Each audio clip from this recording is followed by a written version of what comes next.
আমার মনে হয় আরেকটা ছবি আদালতে টানানো উচিত, কিন্তু সেটা লয়ারদের পেছনের দেয়ালে। সেটা হচ্ছে জাস্টিস শামসুদ্দিন চৌধুরী মানিক সিলেট সীমান্তে যখন কলার পাতায় শুয়ে আছে, ওই ছবিটা সব আদালতের পেছনে টানিয়ে রাখা উচিত। তো এই যে বিষয়টা, আমরা যত আইন করি, যত সংবিধানকে টাইট করি, মানসিকতা এবং মানুষগুলোর যদি পরিবর্তন না হয়, তাহলে কোনো সংস্কারই ফ্রুটফুল হতে পারে না।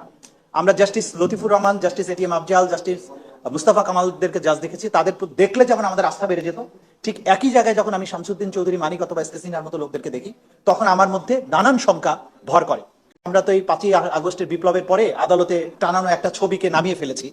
আমার মনে হয় আরেকটা ছবি আদালতে টানানো উচিত, কিন্তু সেটা লয়ারদের পেছনের দেয়ালে। সেটা হচ্ছে জাস্টিস শামসুদ্দিন চৌধুরী মানিক সিলেট সীমান্তে যখন কলার পাতায় শুয়ে আছে, ওই ছবিটা সব আদালতের পেছনে টানিয়ে রাখা উচিত। তাহলে সবাই বুঝতে পারবে যে আসলে বিচারকদের কি ভূমিকা থাকা উচিত। সুতরাং এই বিচার ব্যবস্থা সংস্কারের করার সময় আমাদের মাথায় রাখতে হবে যে কোন ব্যক্তিগুলোকে আমরা এখানে নিচ্ছি, যে এই ব্যক্তিরাই কিন্তু ডিফারেন্স মেক করে দিতে পারে।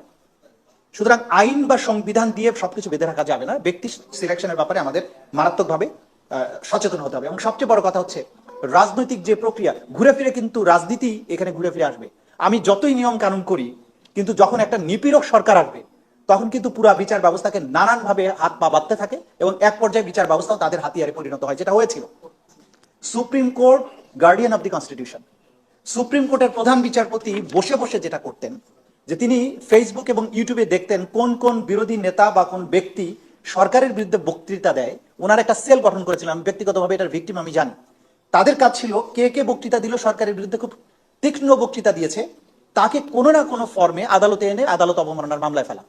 আমি তখন একটা বক্তৃতা দিয়েছিলাম যে এই যে গত ইলেকশনের পরে, যেটা যে নির্বাচনে শেখ হাসিনা সর্বশেষ নির্বাচন ছিল, যে আরেকটা পার্লামেন্টের মেয়াদ থাকা অবস্থায় পরবর্তী পার্লামেন্ট শপথ গ্রহণ কিভাবে করে, এটা কনস্টিটিউশনের যে ভায়োলেশন, এই কথাটা আমি একদম আইন দিয়ে যুক্তি দিয়ে বুঝিয়ে বলেছিলাম। আমি সুপ্রিম কোর্টে গিয়ে দাঁড়ালাম, প্রধান বিচারপতি আমাকে বললো আপনার মামলা শুনবো না, আপনি আগে দাঁড়ান এখানে। আমি তো ভাবলাম না জানি কোন অপরাধ হয়ে গেল। বললেন যে কোথায় কি বলেন সব খবর আমাদের কাছে আছে। আমি তো মাইলট থাকতেই পারে। বলে যে আমরা একটা কথা বলেছি, আপনি কি করে এরকম একটা ব্যাখ্যা দিলেন, আমি তো বুঝি নাই। তা আমি বললাম যে মাইলট আমি তো যতদূর জানি আমি আদালতের ব্যাপারে কিছুই বলি নাই, আমি একটা ব্যাখ্যা দিয়েছিলাম। বলে যে আপনাকে সাবধান করে দিচ্ছি, কন্টেম্প করতাম কিন্তু করি নাই, কিন্তু যদি কথা বলেন তাহলে কিন্তু কন্টেম্প। আমি তো সুপ্রিম কোর্টের বিরুদ্ধে কিছুই বলি না, আর একটা কথা বলবেন কোর্ট থেকে বের করে দেবো। তো this was the supreme court. একজন বিচারক, সুপ্রিম কোর্টের প্রধান বিচারপতির কাজ হচ্ছে বাইরে আমরা কোথায় কি বলছি সেটাকে নিয়ন্ত্রণ করার জন্য কন্টেম্পকে হাতিয়ার হিসেবে ব্যবহার করা।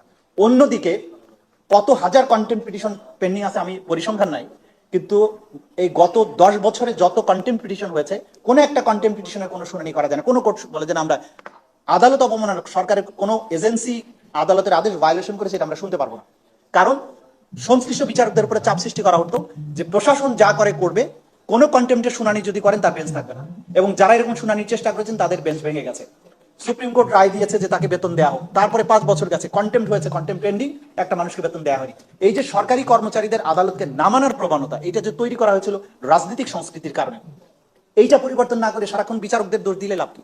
এই যে প্রশাসন যন্ত্র, তারা ডেলিবারেটলি সরকারের সুপ্রিম কোর্টের আদেশগুলো অমান্য করতো, এই জায়গাতেও সংস্কার আনতে হবে। অনেকেই বলেছেন সুপ্রিম কোর্টে এই মুহূর্তে যে বিদ্যমান মামলাগুলো পেন্ডিং আছে তার 80% হচ্ছে অন্তর্বর্তীকালীন আদেশের বিরুদ্ধে, হাইকোর্টের জামিনের আদেশের বিরুদ্ধে অথবা স্টে দিয়েছে সেটার বিরুদ্ধে। এবং লিস্টগুলো ফলো করে দেখবেন যে বছরের পর বছর এই অন্তর্বর্তীকালীন আদেশগুলো পেন্ডিং থাকছে। জামিনের মতো বিষয়গুলোর নিষ্পত্তি সর্বোচ্চ সেশন কোর্টের হাতে থাকা উচিত, এর উপরে আসাই উচিত নয়। জামিনের বিষয়টা একজন সেশন জাজ ডিল করবেন, সেটা কেন হাইকোর্ট পর্যন্ত আসবে? এবং হাইকোর্ট যখন বিবেচনার পরে একটা ডিভিশন বেঞ্চ কাউকে জামিন দেয়, নির্বিচারে ইনভেরিয়েবলি প্রত্যেকটা পিটিশন নিয়ে যাওয়া হয় অ্যাপিলেট ডিভিশনের চেম্বার জাজে এবং সাথে সাথে স্টে করা যদি সেটা বিরোধী দলের সাথে রিলেটেড হয়। এবং এইভাবে মামলা জট বাড়ছে।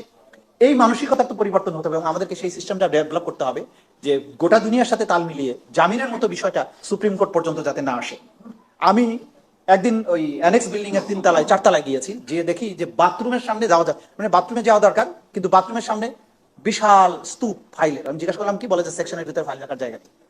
এত মামলা ফাইল হচ্ছে যে ফাইল রাখবে কোথায়?